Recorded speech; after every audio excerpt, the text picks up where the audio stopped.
Hello and welcome to SKB shots. 10 రోజుల్లో IPL ప్రారంభం కాబోతోంది. అండ్ ఐపీఎల్ అనేది ఎండ్ అయిన వెంటనే వరల్డ్ T20 కూడా ప్రారంభం కాబోతుంది. సో ఇది మార్చి 22 నుంచి మే ఎండ్ దాకా జరిగే టోర్నమెంట్ లాగా కాకుండా జూన్ ఎండ్ దాకా జరిగే టోర్నమెంట్ లాగా దీన్ని పరిగణించాల్సిన అవసరం కనిపిస్తుంది. ఒక మొత్తం T20 సీజన్ అది ఎలా, ఏంటి, ఈ ప్రభావాలు ఏంటి అనేది ఈ వీడియోలో మాట్లాడుకుందాం. So let's get start.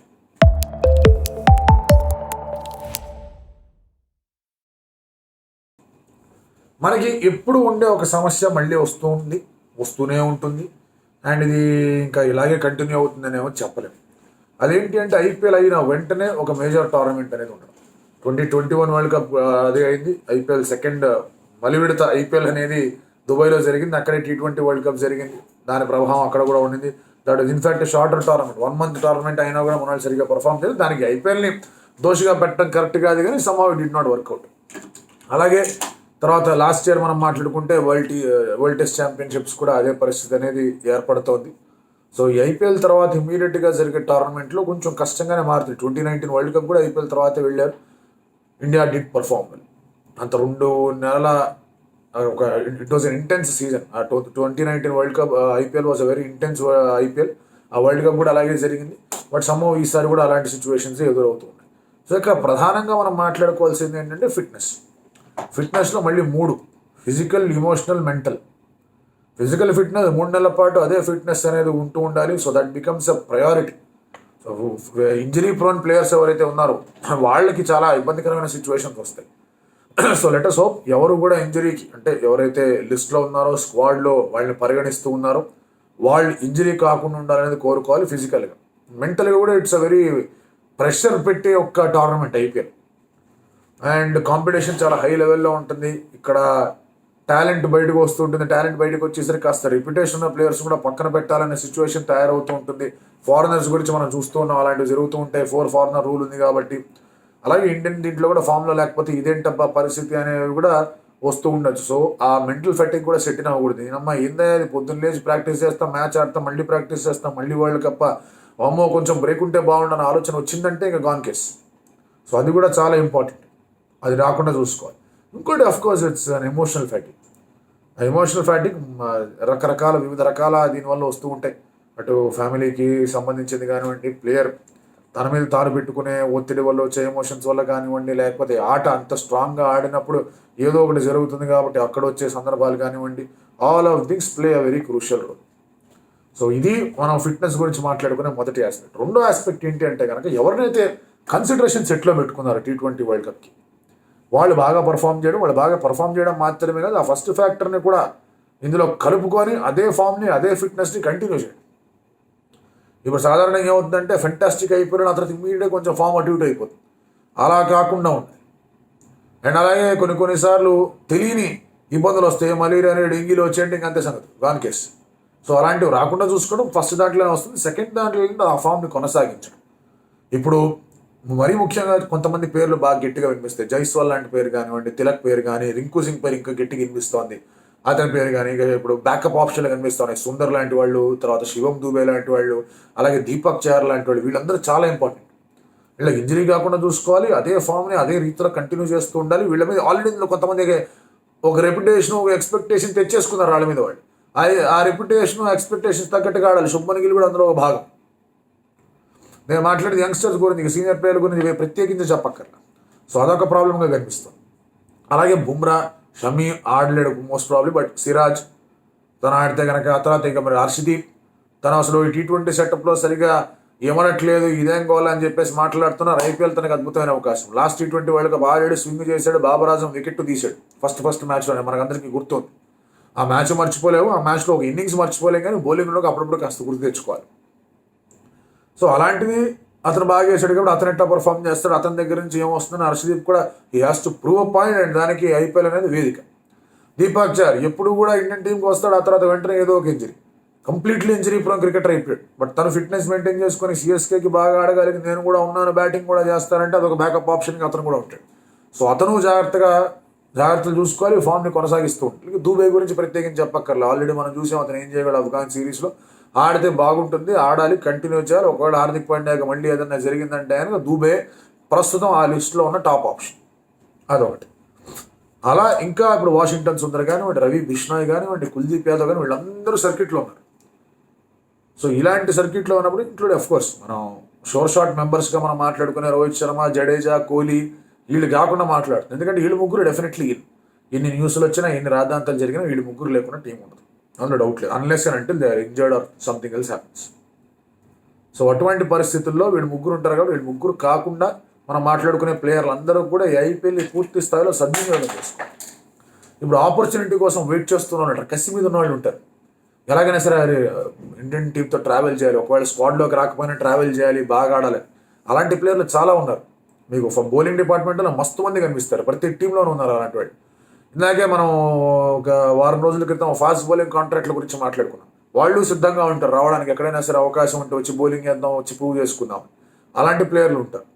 అలాగే ఇప్పుడు మనం ఓవరాల్గా మళ్ళీ చూసుకుంటే కనుక స్పిన్నర్ల పరంగా Yuzvendra Chahal will be thinking, అరే నాకు ఉన్న ఆపర్చునిటీ ఇది ఒక్కటే కదా, ప్రతి దాంట్లో నుంచి పక్కన పెడుతున్నారు, నేను ఎట్లాగైనా సరే ప్రూవ్ చేసుకోవాలి. అతనికి ఏంటంటే ఓన్లీ వికెట్లు తీయడం మాత్రమే కాదు, వికెట్ల మీద ఉండి రన్లు కొట్టడం కూడా ఇంపార్టెంట్, ఫీల్డింగ్ చేయడం కూడా ఇంపార్టెంట్. ఇప్పుడు ఎందుకంటే బిష్నా వచ్చాడు, was considered better T20 cricketer దాన్ని. అటు బౌలింగ్లోను, ఫీల్డింగ్లోను, బ్యాటింగ్లోను బిష్నా యాక్చువల్గా కొంచెం గట్టిగానే సాధిస్తాడు చహల్ కన్నా అని ఒక నమ్మకం వచ్చేసి. బిష్నా కాదు, నువ్వు కుల్దీప్ యాదవ్ రెడీగా ఉన్నాడు రిస్తున్నారు. ఇంకా లెఫ్ట్ ఆఫ్ స్పిన్నర్గా జడేజా ఉన్నాడు, అక్షర్ ఉన్నాడు, ఆఫ్ స్పిన్నర్ కావాలంటే సుందర్ ఉన్నాడు.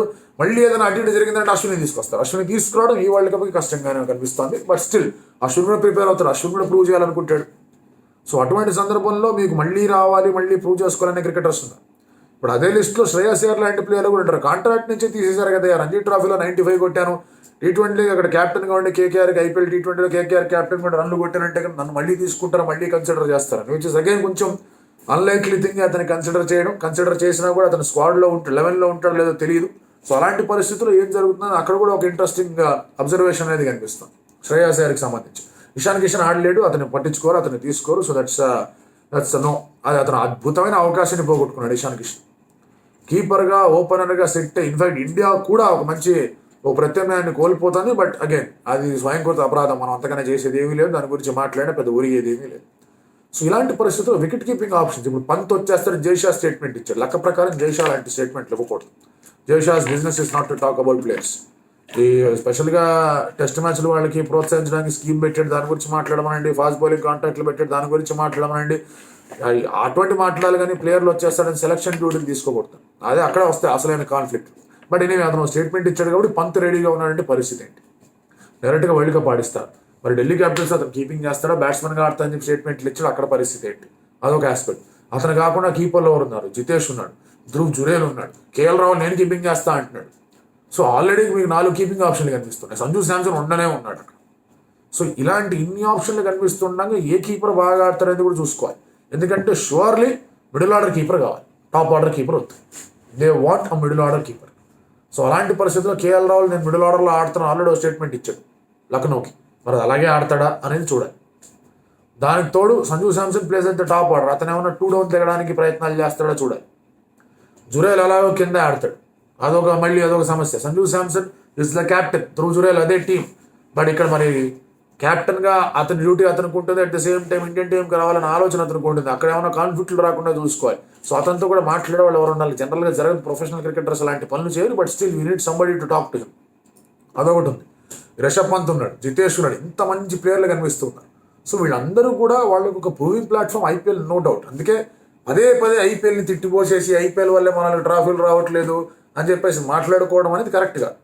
ఒకటే ఏంటంటే ఐపీఎల్ ఉండంగా ఆర్ రాదర్ ఇక్కడ ఇటువంటి వరల్డ్ కప్లు ఉండంగా అంతటి ఇంటెన్స్ ఐపీఎల్ జరగడం అనే దాని మీద బీసీసీఐ కాస్త చర్యలు తీసుకోవాలి. అండ్ వర్క్ లోడ్ మేనేజ్మెంట్ కూడా దృష్టిలో పెట్టుకోవాలి. బుమ్రా ఒక టెస్ట్ మ్యాచ్ రెస్ట్ ఇచ్చారు, సిరాజ్ కూడా టెస్ట్ మ్యాచ్ రెస్ట్ ఇచ్చారు, కానీ ఐపీఎల్లో ఏ ఫ్రాంచైజీ చేసి వాళ్ళకి రెస్ట్ ఇవ్వదు. సో అలాంటి పరిస్థితుల్లో he has an extended IPL. అంటే నాకౌట్ దాకా వెళ్ళి అక్కడి నుంచి అటు ఇటు వెళ్ళిందంటే బుమ్రా కానీ సిరాజ్ కానీ ఎవరైనా బౌలర్లు కానీ చాలా పెద్ద సమస్య అవుతుంది వాళ్ళు మానిటర్ చేయడం. You cannot go and tell ఫ్రాంచైజీలు వాళ్ళతో ఆపండి వాళ్ళ అవసరం మనకేం చెప్పలేము. బుమ్రా లేడు లాస్ట్ వరల్డ్ కప్లో, అదొక పెద్ద సమస్య అయిపోయింది. సో వాళ్ళు ఉండడం చాలా ఇంపార్టెంట్. మరి ఎట్లా వర్క్ లోడ్ మేనేజ్మెంట్ అనేది బీసీసీ ఏమీ చేయలేదు, సెలక్షన్ వాళ్ళు ఏమీ చేయలేరు, క్యాప్టెన్ ఏమీ చేయలేరు, అంత ఫ్రాంచైజీల చేతిలో ఉంటుంది. వాళ్ళు ఏమి అంతగా దయార్థ హృదయాలతో కూర్చొని మేము వదులుకుంటాం ఇండియా కోసం అని మాట్లాడేంత సినిమాను కనిపించట్లేదు. So this is a bigger issue నా వర్క్ లోడ్ మేనేజ్మెంట్. సో మీకు ఫిట్నెస్ ఒకటి, తర్వాత ఫామ్ ఒకటి, వర్క్ లోడ్ మేనేజ్మెంట్ ఒకటి, కాంపిటీషన్ ఒకటి, అండ్ అన్నిటికన్నా మించి చాలా ఇంపార్టెంట్ థింగ్, ఎప్పుడు కూడా ఇండియా ఫెయిల్ అవ్వడానికి ప్రధానమైన కారణం ఇది, 5వ కారణం యాక్చువల్గా చెప్పుకోవాలంటే ప్రధానమైన కారణం దట్ వాళ్ళ ఫ్రాంచైజీకి వాళ్ళు ఆడే రూల్స్ అండ్ అలాగే ఇండియన్ క్రికెట్ టీంకి వాళ్ళు ఆడే రూల్స్ చాలా డిఫరెంట్గా ఉంటాయి. సో దానికి తగ్గట్టుగా ఇక్కడ ఏమైనా స్టెప్పులు జరుగుతాయి. ఓపెనర్ స్పాట్ ఫిక్స్ అయిపోయింది. శుభ్మన్ గిల్ ప్రూవ్ చేసుకోవాలి అంటే కనుక కోర్స్ అతను ఓపెనింగ్ ఆడితేనే బాగా ఆడుతున్నాడు, అతనికి తెలుసు. స్మార్ట్గా వన్ డౌన్ దిగి ఆడే ప్రయత్నం ఏమైనా చేస్తాడు, but he will not like it. అతను ఓపెనర్గానే ఉండాలనుకుంటాడు, which means is a backup opening option అయిపోయాడు. నా విరాట్ ఆర్సీబీకి ఓపెన్ చేసినప్పుడల్లా బాగా ఆడి, బట్ ఇప్పుడు గ్రీన్ వచ్చాడు కాబట్టి will Virat bat at one down and say right, one డౌన్లో ఆడాలి, వన్ డౌన్లో అలా నేను స్టార్టింగ్ నుంచి బాగా గట్టిగా రన్లు కొట్టగలగాలి, at the same time strike rate బాగుండాలి, యావరేజ్ బాగుండాలి, టీం కావాల్సిన రన్లు కావాలి. సో వన్ డౌన్కి విరాట్ ఏమైనా దిగుతాడు, that becomes a story if that happens. Virat one డౌన్కి దిగాడంటే సో అది that will be a huge step RCB. కానీ విరాట్ పర్సనల్గా with respect to Indian cricket teams preparation for world cup కానీ అది చాలా ముఖ్యంగా మారబోతుంది. నా కేఎల్ రాహుల్ గురించి మాట్లాడడం ఎలాంటి పరిస్థితి ఉండబోతుంది, ఎందుకంటే ఓపెనర్లకి మంచి ఛాలెంజే ఉంది కానీ మిడిల్ ఆర్డర్ బ్యాటర్స్కి ఆ ఛాలెంజ్ లేదు. ఆల్రౌండర్స్ గురించి లెక్క మాట్లాడుకుంటే ఉన్నాం, హార్దిక్ పాండ్యా తర్వాత అట్లాంటి వాళ్ళు ఎవరు లేరు. సో అలాంటి పరిస్థితుల్లో శుభం దూబే బౌలింగ్ ఎంతవరకు వేయగలడు, దీపక్ చహర్ బ్యాటింగ్ ఎంతవరకు చేయగలడు, అసలు వెంకటేష్ యాదవ్ సడన్గా స్ప్రింగ్ అయిపోయి వచ్చేసా అంటాడా, ఇలాంటి ఆప్షన్లు ఏమైనా కనిపిస్తాయో చూడాలి. అలాగే ఇంకొకటి bowlers will not bowl, bowlers will not bat, batters will not bowl అనే ఆప్షన్ ఎప్పుడు కనిపిస్తూ ఉంటుంది. ఆప్షన్ కాదు, ఒక సమస్య. సో బౌలర్స్ బ్యాటింగ్ అనేది మెల్లమెల్లగా తయారవుతారు, బ్యాటర్స్ బౌలింగ్ అనేది ఇంకా మొదలు కాదు. సో యశస్వి జైస్వాల్, రింకు సింగ్ బౌలింగ్ వేస్తారు, ఎందుకంటే వీళ్ళిద్దరు తప్ప ఇంకెవరు కూడా బౌలింగ్ వేరు. Rohit will not bowl, Virat will not bowl. ఆ తర్వాత మీకు ఇంకెవరన్నా అక్కడ ఎవరన్నా ఆడాలంటే సూర్యకుమార్ యాదవ్తో అంత బౌలింగ్ ఎక్స్పెరిమెంట్ చేయాలి. ఆల్దో యూ కెన్ బౌలింగ్ చేస్తాడు, ఆ బౌలింగ్ రిస్క్ తీసుకోవాలి, బట్ ముంబై ఇండియన్స్ తరఫున అతను బౌలింగ్ వేస్తాడో చెప్పడం కష్టం. సో యశస్వి జైస్వాల్ ఏమైనా బౌలింగ్ వేస్తాడా అనేది అక్కడ చూడాలి. రింకు సింగ్ ఏమైనా కేకేఆర్ తరఫు నుంచి బౌలింగ్ వేస్తాడని అక్కడ చూడాలి. So these are certain areas that India should think really hard. అలాంటివి జరిగితే ఆ ఆప్షన్స్ కూడా వస్తాయి. సో విచ్ మీన్స్ హార్దిక్ పాండ్యా నెంబర్ 6లో ఆడినా, రాదర్ నెంబర్ 5లో ఆడినా, రింకు సింగ్ 6లో ఆడినా, 7లో జడేజా ఆడినా, ఆ తర్వాత మీకు 9లో బిష్నాయ్, తర్వాత మీకు ఇక్కడ 10లో బుమ్రా అండ్ 11 ఇంకొక ఫాస్ట్ బౌలర్ ఆడినా ఇంకొక ఆప్షన్ ఉంటుంది ఫర్ యూ టు స్లాట్ ఒక బౌలర్ బౌలింగ్ వేస్తాడంటే. సో అది ఇప్పుడు లేదంటే కనుక 7లో హార్దిక్, 6లో హార్దిక్, 7లో రింకు, 8లో జడేజా, 9లో కుల్దీప్, 10, 11 అయింది అంటే కనుక ఆ రింకు బౌలింగ్ వేస్తే 6 బౌలింగ్ ఆప్షన్లు అవుతాయి. ఎందుకంటే 5లో కేఎల్ ఆడతాడు, లేదా ఇంకెవరైనా కీపర్ ఆడతాడు, 4లో సూర్య ఆడతాడు, 3లో కోహ్లీ ఆడతాడు, టాప్లో వీళ్ళిద్దరు ఆడతారు. సో వాళ్ళిద్దరు బౌలింగ్ అంతే ఇంపార్టెంట్. సో ఈ 5 విషయాలు ప్లస్ ఈ ప్రధానమైన అంశం గమనించుకుంటే కనుక ఇండియాస్ వరల్డ్ కప్ ప్రిపరేషన్కి తగ్గట్టుగా ఈ యొక్క ఐపీఎల్ అనేది దోహదపడుతుంది అనుకోవాలి. క్యాప్టెన్సీ గురించి పెద్దగా ఫికర్ పడాల్సిన అవసరం లేదు, ఎవరు క్యాప్టెన్ కూడా పెద్ద సమస్య లేదు. ఇక్కడ ఇండియా క్యాప్టెన్ రోహిత్ శర్మ ఉన్నాడు. అండ్ ఇంకోటి ఇది కూడా ఒక ఫ్యాక్టరే, వర్క్లోడ్ మేనేజ్మెంట్ ప్రకారంగా మనం మాట్లాడుకుంటాం. ముంబై ఇండియన్స్ ఫ్యాన్స్కి నచ్చకపోవచ్చు, ముంబై ఇండియన్స్ చేసింది కూడా అంత సబబైన నిర్ణయం కూడా కాదు. ఇట్ కూడా బిట్ అని మచ్ మోర్ స్మూదర్ వే, దాని గురించి ఆల్రెడీ మనం మాట్లాడుకున్నాం. లెట్ అస్ హోప్ ఈ యొక్క చర్య అనేది రోహిత్కి కాస్త ఫ్రీడమ్ ఇస్తుంది మైండ్ పరంగా, ఎందుకంటే కెప్టెన్గా it's too much of an involvement. హాయిగా ప్లేయర్గా ఆడేసుకొని కొంచెం రిలాక్స్ అవుదాంలే, ఆట ఎందుకులే అని వదిలేసి అప్పుడు క్యాప్టెన్కి కొంచెం ఫ్రెష్గా వస్తే బాగుంటుంది. ఆ చర్య అనేది దీనికి ఇలాగైనా దోహదపడాలని చెప్పేసి ఆలోచించుకుందాం. Till then